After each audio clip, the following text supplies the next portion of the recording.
हेल' लोगोफोर, बे समाव नोंथांमोनजों मोनसे सावरायनो लानाय जादों। दा बे सावरायनो लानाया जाहैबाय बिथां अकिल गगैनि सोमोन्दै नोंथांमोनजों लोगोसे गोबां बाथ्रा सावरायगोन। बाहाय नोंथांमोननि गेजेरावहाय गोबाङानो मिथिनो मोनाखै जानो हागौ जे उकिल गगैनि गोबां माखासे बिथिंफोरखौ। दा बेहाय नोंथांमोनजों लोगोसे बाहाय शेयार खालामनो लानाय जादों बिथांनि थं, बान्था आरो गोबां हाबाफारिफोर, गोबां सोमावसारनायफोरजों बिथांनि सोमोन्दोफोर। दा बेफोरखौ नोंथांमोनहा फारि फारि नायना लानानै मिथिनो लानो हानाय जागोन।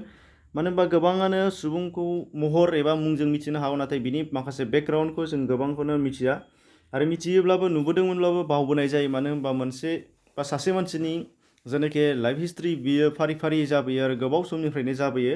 दा बेखायनो बाहाय खेबसेयैनो सिगांनिफ्राय गोबां माखासे हाबाफारि मावबोनायफोरखौ बाहाय जथायनानै होनाय जादों। दा फैदो मिथिना लादोनि बिथांखौ जों गोबां टिभि एबा ससियेल मिडियायाव नुनो मोननाय जायो। सावगारिखौबो नुबाय जानांगौ। बिथाङानो जादों उकिल गगै आरो बिथांखौ गोबां सोमावसारनायाव हाबाफारियाव बाहागो लानाय जों गोबाङानो नुखाबाय। दा बाहाय नुनो मोनगोन बिथाङा 1 मार्च 1976 मायथाइयाव जोनोम जादोंमोन जरहाटआव। बिथांनि स्पौस एबा बिसिया जादों गीताश्री तामुली। ग्रेजुएसन जादोंमोन बिथाङा 1996 मायथाइयाव। बेनिफ्राय बिथाङा 1990 मायथाइयाव डक्टर हिरेन गहाइनजों लोगोसे नतुन पेडाटिक जार्नेलनि सुजुगिरिबो जादोंमोन। बिथाङा कटन कलेजाव फरायनाय समनिफ्रायनो गोबां सोमावसारनाय आरो समाजारि हाबाफोराव बाहागो लाबोदों। बिथाङा इउनाइटेड रिभलिउसनारि मुभमेन्ट काउन्सिल अफ आसामावबो बाहागो लादों, अर्थात बिनिबो सोद्रोमा जादोंमोन।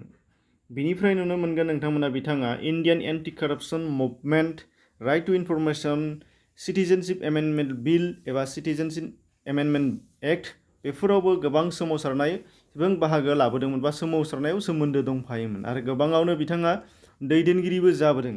दा बिनि उनावहाय नुनो मोनगोन बिथाङा कृषक मुक्ति संग्राम समितिनि गोख्रों दैदेनगिरि, जाय गोबां बिथिंखौ लानानै आसामाव सोमावसारनाय आरो सोदांनाय लाबोदों। बिथाङा अदेबानि बिनि गायसनगिरिबो आरो बेजों लोगोसे बिथाङा बिनि नेहाथारि बा आफादगिरि बेबायदिबो जाबोदों। बेजों लोगोसे कृषक मुक्ति संग्राम समितिजोंनो लोगोसे थाफानानै बिथाङा गण मुक्ति संग्राम असम मुंनि मोनसे राजखान्थियारि आफादबो दादों। 2015 मायथाइयाव दानाय जादोंमोन।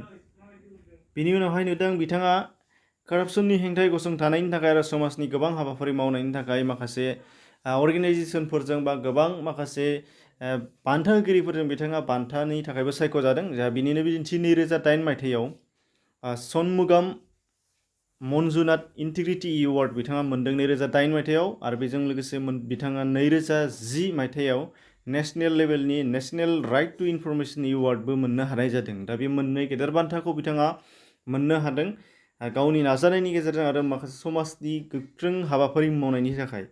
दा बेखिनिमोन। बेजों लोगोसे बिथाङा फैबाय थानाय समफोराव गोबां हाबाफारि मावबावगोन होननानै जों मिजिंथिनो हादों आरो बिथाङा दासिमबो सोमावसारनायखौ गाराखै आरो सोमावसारलांबाय थागोन। बिथांनि इयुनखौ नायनानै बा बिथांनि बेकग्राउन्डखौ नायोब्लानो जों हमनो हानाय जायो। दा बेबायदिनो गुबुन गुबुन जोंनि समाजाव गोबां सुबुंफोर दङ जायफोरा जोंनि मेगनाव हायदेन जाना थायो आरो बेफोरखौ जोङो गोसोखांस'आ बा उननि सिगांनि जालांनाय बाथ्राफोर, सिगांनि बेबायदि माखासे समाजारि बा ससियेल एक्टिभिस्ट बिथांमोनखौ जोंनि मानसिफोरा नुस'आ।